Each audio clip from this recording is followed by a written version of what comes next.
This morning, an ROV, or remote operated vehicle, from the vessel Horizon Arctic discovered the tail cone of the Titan submersible approximately 1,600 feet from the bow of the Titanic on the seafloor. The ROV subsequently found additional debris. In consultation with experts from within the Unified Command, the debris is consistent with the catastrophic loss of the pressure chamber. Upon this determination, we immediately notified the families.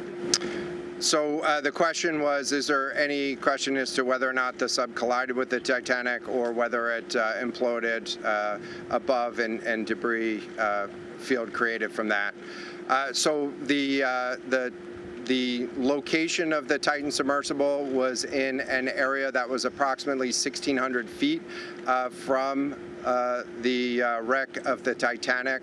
I have an expert here that is familiar with that area and can talk about the debris field and what the debris field indicates in terms of where the casualty may have occurred. Rear Admiral, really quickly, can you tell me when that massive fleet will be called back? The expert voice is coming up to answer the question. Thank you, Admiral. So the question is, where does the wreck lie in relation to the Titanic?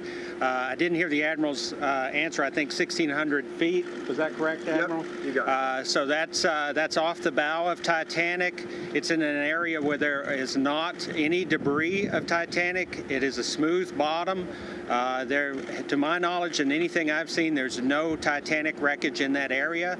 And again, 200 plus meters from the bow, and consistent with the location of last communication for an implosion in the water column. And the size of the debris field is consistent with that implosion in the water column.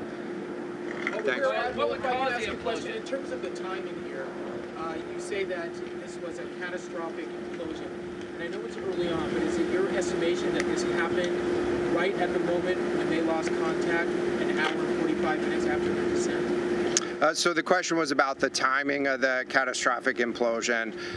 Right now, it is too early to tell with that. We know that as we've been prosecuting this search over the course of the last 72 hours and beyond, that we've had sonar buoys in the water nearly continuously and have not detected any catastrophic events when those sonar buoys have been in the water. Now let's bring in Stefano Brizzolara. He is an ocean engineering expert and co-director of the Virginia Tech Center for Marine Autonomy and Robotics. Stefano, I'm really glad to be talking to you because you actually have a basis for understanding this that the rest of us don't have. First of all, just tell us about your immediate reaction to this tragedy, and when you hear the consistent with a catastrophic implosion, given the pressure that was on this vehicle and your understanding of engineering and robotics and marine exploration, what additional insights can you provide for us?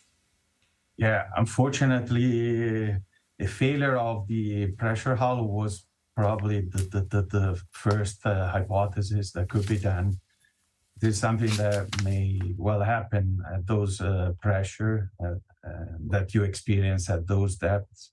You must consider that at 4,000 meters depth, the pressure is 400 atmosphere, which is 400 times the pressure we experience at sea level.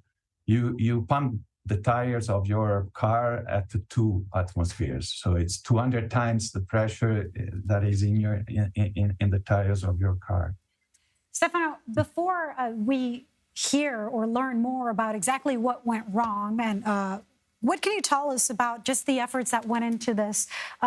We understand that it was a robotic device that detected this, that there were several that were used to reach these extreme depths that here in the United States, it's 12,500 feet. That is the ocean floor where the Titanic wreckage is.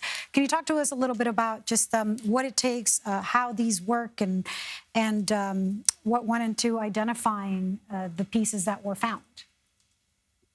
Yeah, underwater at those depths, there is no light, obviously, and the light actually can penetrate probably maximum 20 meters for a strong light. So you cannot use really light to see anything underwater. You have to use acoustic waves, sonar. The reflection of the acoustic wave that you emit come back, and there is a sensor that read the distance, basically, from which the acoustic wave reflects. And then the image in modern sonar with the synthetic aperture is reconstructed, and it can give you a pretty good image, three-dimensional image even, of the bottom.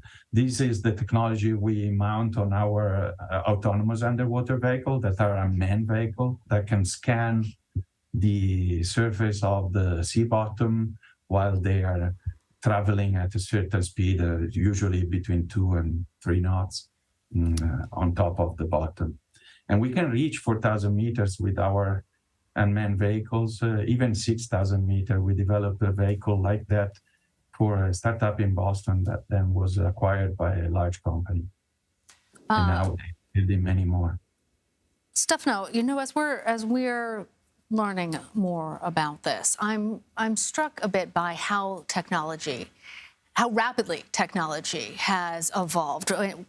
The Titanic sunk in 1912. At that point, it was considered the greatest technological achievement of its time. 75 years later, in 1985, it was discovered by Robert Ballard through a robotic, an ROV that was also part of what found the Titan now, that part of that team.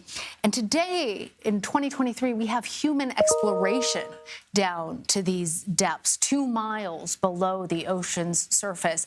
I'm wondering, as we're talking about this, and it just seems so incredible how quickly we have made these changes. What lessons come from this? You teach, I believe you teach students about marine autonomy, robotics. Where does this go? And did these 5 lose their lives in pursuit of scientific advancement? Yes, well, we teach, we have a program in ocean engineering, so we teach our students actually how to design and build a large naval vessel, including submarines, large submarines.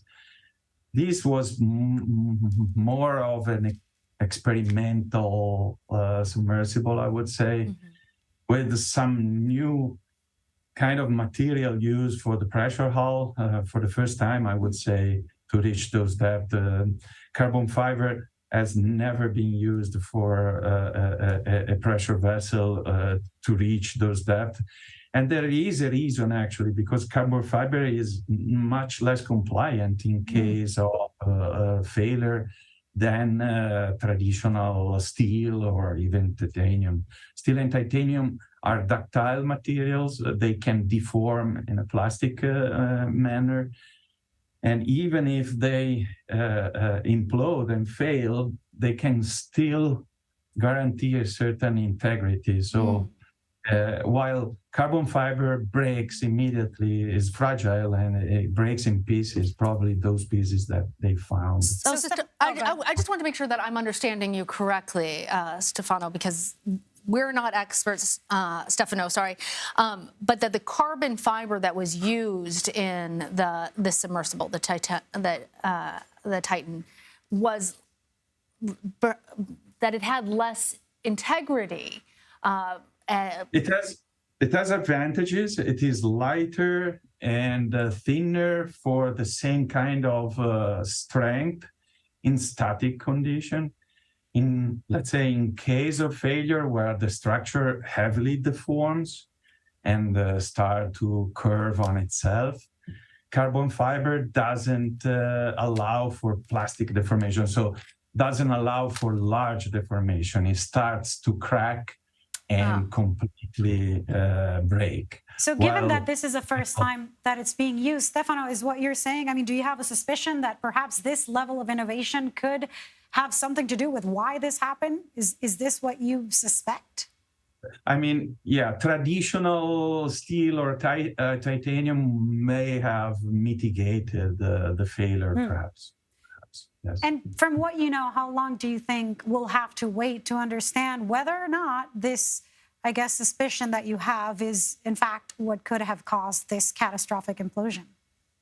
If it is as certain as we understand from the declaration of the Coast Guard, that these debris are from the pressure hull of the vessel, this is 100% what happened. I mean, the hull imploded, and a small lack of symmetry, a small misalignment. The hull was built in two parts, at least, connected by bolted connection. So the smallest misalignment, the smallest asymmetry can start this kind of failure. And then at those pressures, everything happens very fast and in a catastrophic way, unfortunately. And just so I understand a little bit of the timing and what we can expect to learn moving forward, do they need to bring those pieces back up? Can these ROVs, or what is used to bring this back up and study it closer, or because of the quality of the cameras and the technology used, is it possible to study everything you need to learn to understand why this happened? Can that be done from the bottom of the ocean?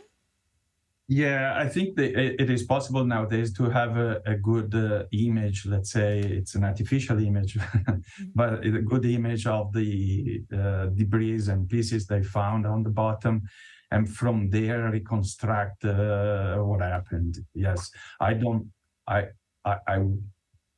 mean, they will decide, but I wouldn't spend time and effort in retrieving the pieces from the bottom, which is a complicated maneuver because you need arms, manipulators, and probably the current vehicles cannot do that. Will Conan joins us now. He's president and CEO of Hydrospace Group, which specializes in engineering pressure vehicles for human capacity.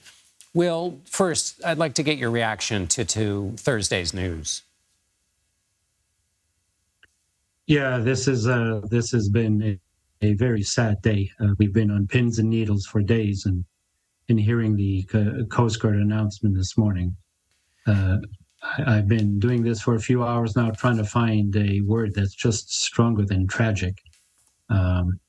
This is very tragic. This is the single biggest incident in our industry of submersibles since 1960.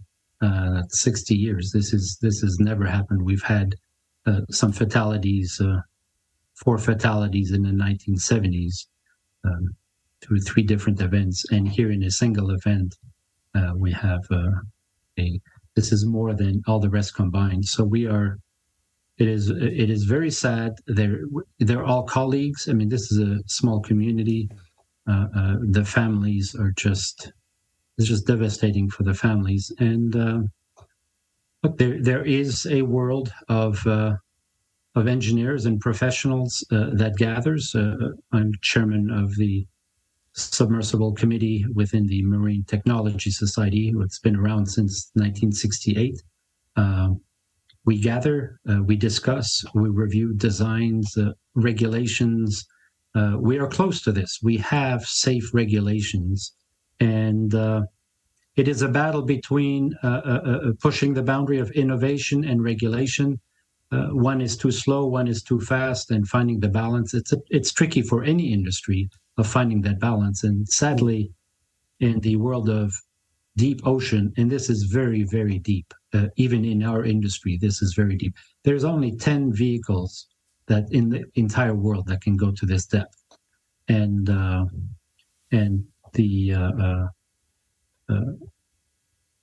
you have a sense, Will, of what do you have a theory about what might have happened, and do you think there's any way to ever know? Yeah, I think we will know. I mean, they will be picking up the pieces. We will see what the. I mean, one of the issues is seeing what the debris field is down there. We have like some amazing technology on the seafloor with the remotely operated vehicles. I mean, these are very dexterous machines that can take photographs, video, and pick up some of the parts. But look, when something like that happens, when they call it a catastrophic implosion, that just means an underwater explosion, just inwards, and that means something gave way. And